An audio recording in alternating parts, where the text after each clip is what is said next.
Hello students. Hello students, मैं आज थोड़ा सेशन अपना बदला हूँ। आज मैंने अपने सेशन को थोड़ा बदल दिया है। आज मेरा सेशन होगा क्लास 10th एंड 12th के जो बच्चे बोर्ड एग्जाम की तैयारी कर रहे हैं उनके लिए सेशन है। मुझे बीते कुछ दिनों से बच्चों के मैसेज, कमेंट्स एंड ऑफलाइन बच्चों ने मुझसे सवाल किए हैं किससे आप कितनी देर पढ़ना चाहिए और कैसे पढ़ना चाहिए। हालांकि मुझे इस बोलने का कोई 1% भी इंटेंशन नहीं, लेकिन फिर भी बच्चों के लिए बोल रहा हूँ। मेरा मानना है कि अगर मछली को तैरना नहीं आता या मछली को तैरने के लिए समय टाइम टेबल बनाना है तो मछली किस काम की भाई। मछली को तैरने के लिए टाइम टेबल बनाना पड़ेगा, पक्षियों को उड़ने के लिए टाइम टेबल बनाना पड़ेगा, तो आप लोग स्टूडेंट को आपको पढ़ने के लिए टाइम टेबल बनाना पड़ेगा।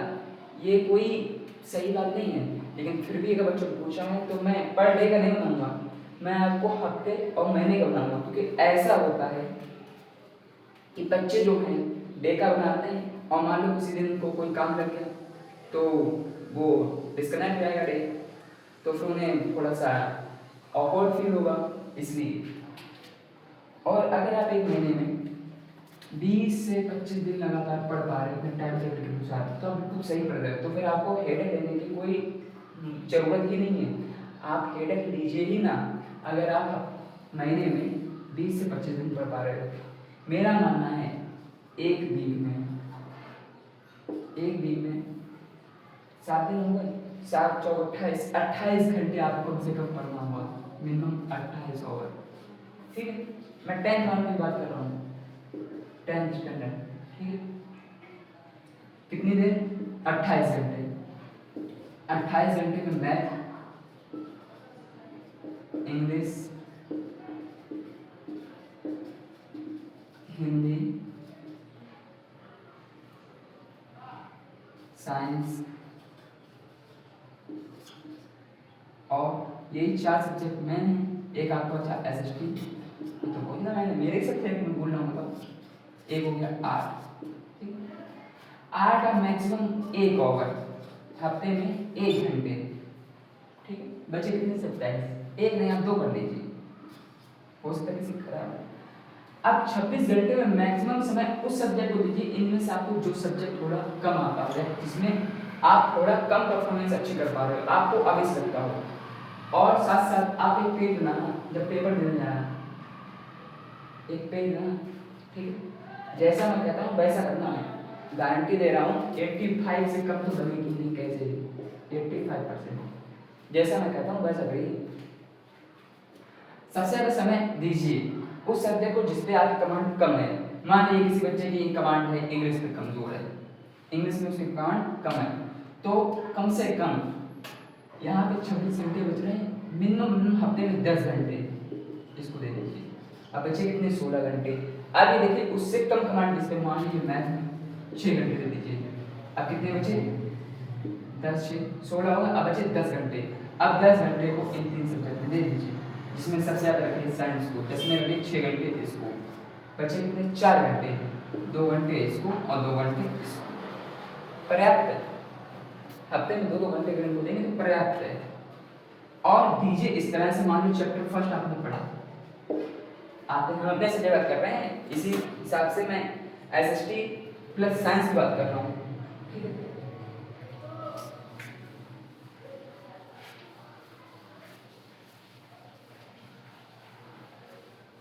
मान लीजिए आपने SST का चैप्टर फर्स्ट उठाया इकोनॉमी का डेवलपमेंट। ठीक है, इसको एक बार रीड करो, सिर्फ जस्ट रीड करो, फर्स्ट रीडिंग लगाओ बस और कुछ नहीं। फर्स्ट रीडिंग लगाई, अब आप इसमें से मेन पॉइंट ऑफ क्या क्या मेन है, ठीक, अब उसे दोबारा समझो, जो मेन है उसे समझो, प्लस जो प्रीवियस ईयर क्वेश्चंस। ठीक, उस चैप्टर से कितने पिछले साल में सवाल पूछे गए, कितने क्वेश्चन पूछे गए, अब उन्हें आप हल करो।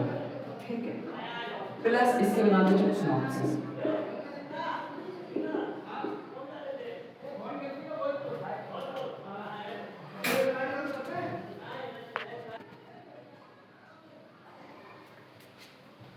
प्लस आप क्या बनाइए अपने सिनॉप्सिस। मैं ये मान के चल रहा हूँ जो बच्चे यहाँ पढ़ रहे हैं वो आगे चले कंपटीशन लेवल पे एग्जाम देंगे। मान लीजिए कोई जेई का देगा, ठीक है, कोई नीट का देगा, सॉरी नेट हो गया, नेट जो है हो जाता। कोई जेई का देगा, कोई नीट का देगा, कोई हो सकता है वनडे एग्जाम दे, कोई एसएससी दे, एक्स वाई जेड, क्या यूपीएससी या यूपीपीसी मैं सारे एग्जाम मान लेता हूँ, सारे के सारे एग्जाम मान लें। सिनॉप्सिस बनाने का फायदा समझते हैं। ऐसे ही आपने सारे सब्जेक्ट पढ़ लिए, ठीक है, पहले फर्स्ट रीडिंग रहे, फिर आपने प्रीवियस ईयर क्वेश्चन किए, प्लस आपने सिनॉप्सिस का सिनॉप्सिस बना लिए। प्रीवियस ईयर क्वेश्चन एक भी नहीं छोड़ रहे हैं, क्योंकि वही क्वेश्चन आपके रिपीट हो रहे हैं, ठीक है। एक कॉपी बनाइए प्रीवियस ईयर क्वेश्चन की, एक कॉपी बनाइए सिनॉप्सिस की। जब आपने सभी सिनॉप्सिस बना लिए, अब देखिए, अब आप जब सेकेंड रीडिंग लगाएंगे तो आप प्रीवियस ईयर क्वेश्चन पढ़ेंगे पहले, फिर आप सॉल्व करेंगे। अब आप अपनी कमियां लिखिए इस पेज पे कि आपको क्या समझ में नहीं आ रहा, किस चीज में आप कमजोर हैं, लिखने में कमजोर हैं, पढ़ने में कमजोर हैं, या कुछ रिकॉल करने में कमजोरी आ रही है। आप ऐसा रियल टाइम समझिए कि आप एग्जाम दे रहे हो, बोर्ड एग्जाम, इतनी बात समझिए।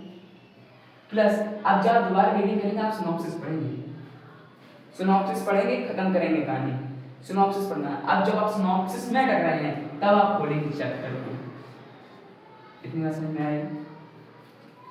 अब मान लीजिए आपने पूरी बुक खत्म कर दी, एसएसटी की पूरी बुक खत्म हो गई, 27 से 28 चैप्टर है लगभग क्लास 10 में, पूरी बुक खत्म हो गई। अब आपने एक पेज बनाया कि हमें यहाँ दिक्कत आ रही है, पेज पढ़ते समय बने सिनॉप्सिस बनाते समय, अब आप पेज को पढ़िए, तब आप सेकंड रीडिंग में कहाँ कहाँ दिक्कतें हैं रिकॉल करिए, सिनॉप्सिस पढ़िए, फिर प्रीवियस ईयर क्वेश्चन करिए।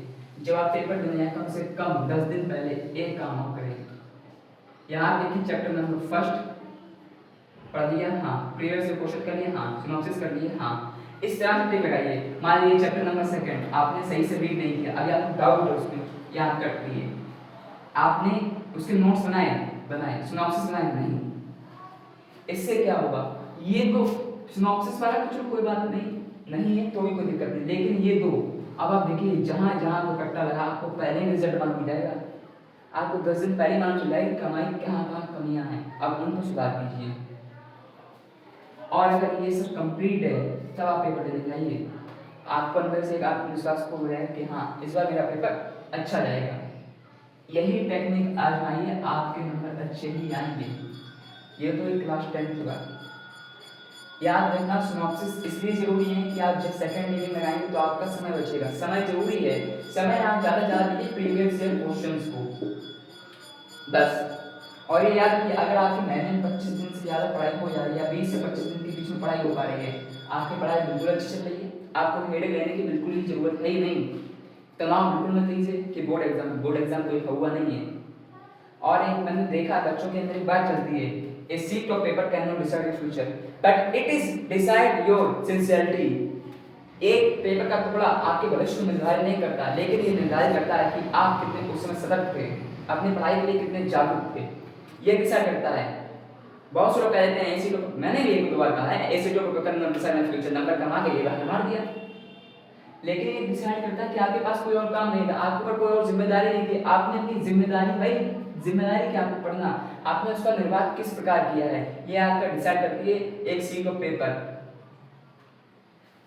मैंने पढ़ाया है मेरे सामने, पता है जब मैं पढ़ाता हूँ, मान लो चैप्टर नंबर फर्स्ट में पढ़ा रहा हूँ, बच्चे उस समय पहले अपनी बात नहीं लगे, फिर बच्चे से कहीं सर रिवीजन करा दिए, जब मैं रिवीजन करा रहा हूँ तब भी बातों में लगे, फिर लास्ट टाइम आएंगे सर इंपॉर्टेंट बात दीजिए क्या क्या है भाई, जो मैंने एक साल बताया है, एक साल पढ़ाया है, आप उसको इंपॉर्टेंट समझते हैं, और बच्चे समझते हैं बंसोड़ अगर किसी टीचर का ले लिया, एक दिन पहले लेक्चर ले लिया, उसने पढ़ाया और उसमें क्वेश्चन फंस गए, ये आपकी गलत फहमी है, आपकी नींद पहले क्लास में बन चुकी थी, तब आपने बंसोड़ वीडियो को समझ में आई, मैंने अपने टेक्निकल सब्जेक्ट तुरंत नहीं समझ में आते हैं, डेवलपमेंट पर कैपिटल इनकम एक दिन नहीं समझ में आती, अगर आ भी जाती है अगले दिन भूल जाते हैं, ये टॉपिक होते हैं, ये याद रखना।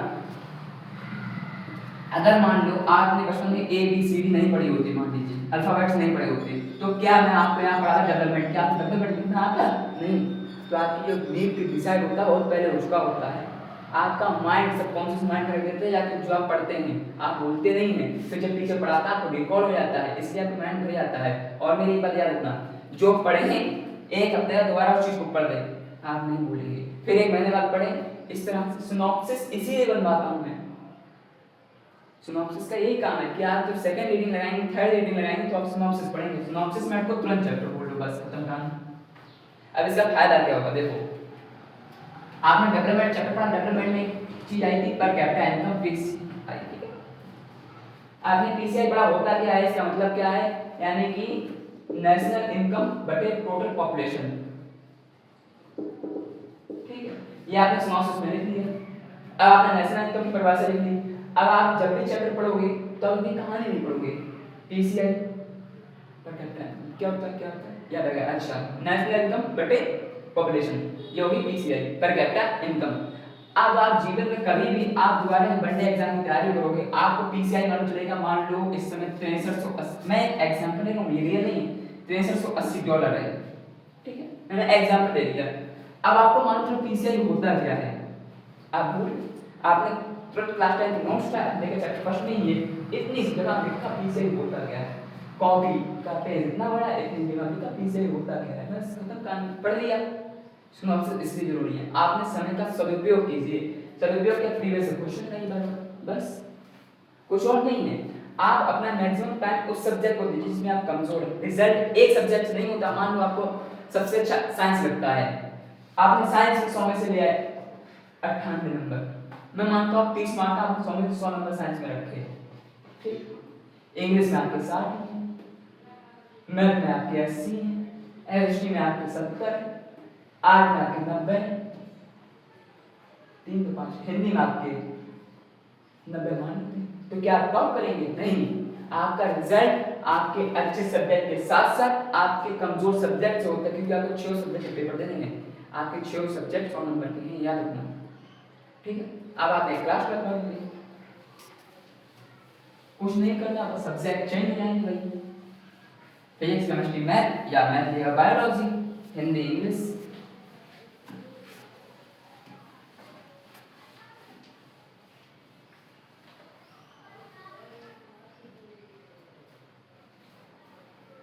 Physics chemistry math Hindi English मेरा फेवरेट फिजिक्स था। मेरे फिजिक्स में 92 नंबर थे, 100 होता है, खैर बताने की कोई जरूरत नहीं। Physics chemistry math Hindi English मेरी सबसे ज़्यादा कमांड इस पे थी, मैंने गलती की, मैंने यही पढ़ा। मैथ मेरी कम कमांड थी, मैंने इसे कम पढ़ा, इसलिए मेरे इसमें कम नंबर, इसमें ज़्यादा नंबर है, क्योंकि मेरी कमांड भी इसी पे थी। अच्छा भी ये लगता था, पढ़ते भी यही थे, मतलब कुल मिला के बात ये है। दाल ही अच्छी लगती है, दाल ही बनाना सीखा, दाल ही खाना सीखा, दाल के ही साथ में सब कुछ किया, तो दाल ही, चावल कहाँ गए, रोटी कहाँ गई, सूखी सब्जी, और दाल पढ़ते खरा, हाँ बहुत बढ़िया। तो इन सब्जेक्ट को ऐसे पढ़ें। सिनॉप्सिस इज मोस्ट इंपॉर्टेंट, वो इसलिए मैं बता रहा हूँ, सिनॉप्सिस में बार बार कर रहा हूँ कि अभी आप बनाओगे, आपको बनाने का तरीका नहीं आएगा, आप रफ बनाओगे, हो सकता है गलत बनाओ, लेकिन जब आप मान लो कोई बड़े एग्जाम की तैयारी कर रहे हो, जेईई कर रहे हो, नीट कर रहे हो, यूपीएससी यूपीपीसीएस या एसएससी कर रहे हो, तब आपकी सिनॉप्सिस बहुत ज्यादा काम आएंगे, तब आपको लगेगा अरे यार ये तो अमृत सीख लिया मैंने।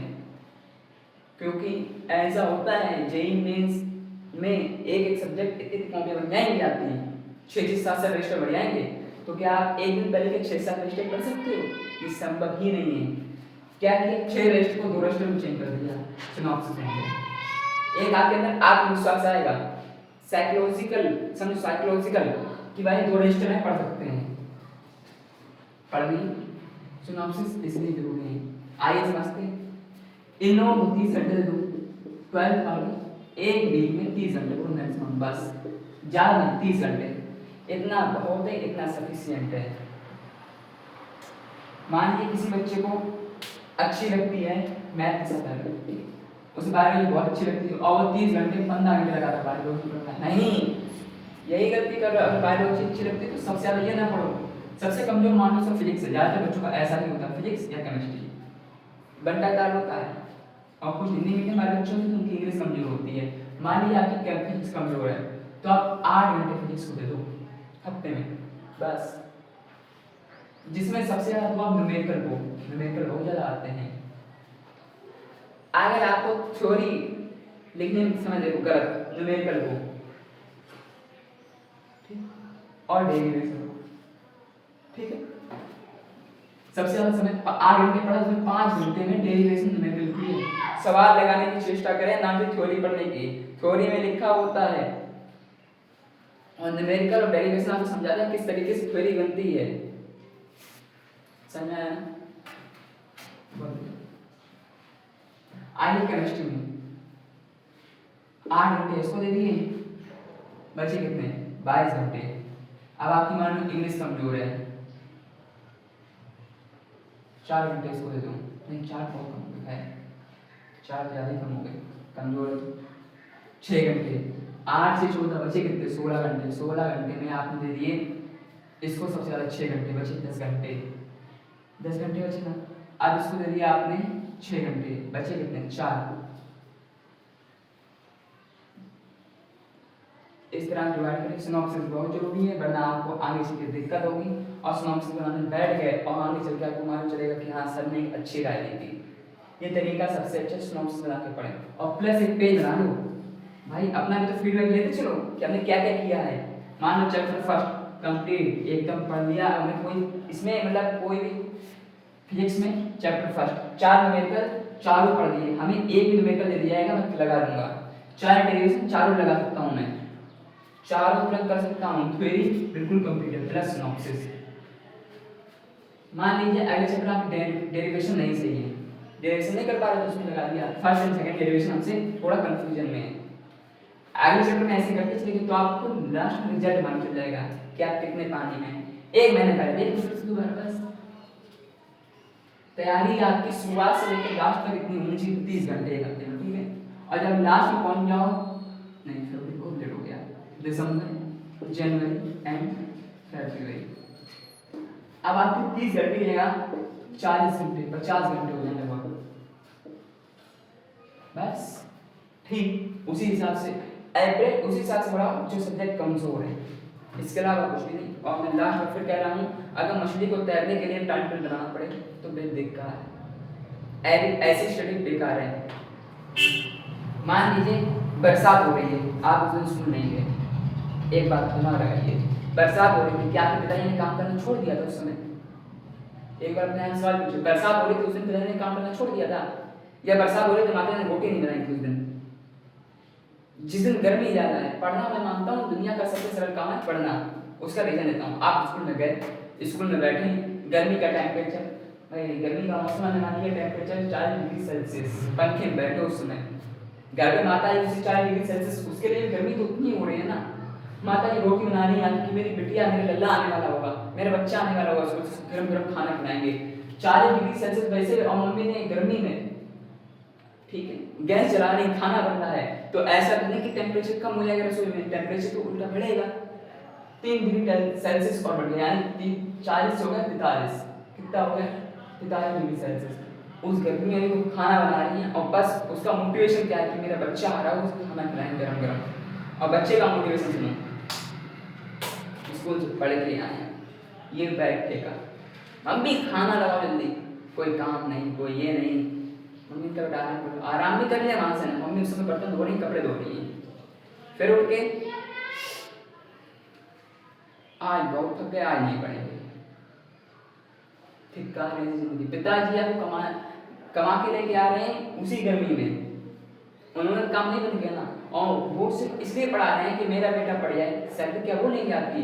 मान लीजिए आपने पढ़ लिख के आप एक अच्छे से इंजीनियर बन गए, आपकी सैलरी अच्छी माने भाई, हम तो छोटी मोटी मानना तो छोटी मोटी क्यों मानना, 2 करोड़ LPA, सॉरी 2 CPA, इसका मतलब 2 करोड़ पर एनुअल। तो क्या पिताजी आपकी सैलरी देंगे कि 2 करोड़ बेटा हमें दो, हम तुम्हें सैलरी में से हम देंगे वापस? ऐसा कभी नहीं हुआ। वो ये चाहते हैं जो मुसीबतें हमने देखी हैं वो आने वाले मेरे बच्चे ना देखें, इसलिए वो आपको पढ़ा रहे हैं, आप हैं फिर इन ब्लैंक्स करते हैं, बाकी आप समझदार हैं, बड़े हो चुके हैं, हमें बताना जरूरत नहीं क्या है फिर इन ब्लैंक्स, सब कुछ आ जाता है।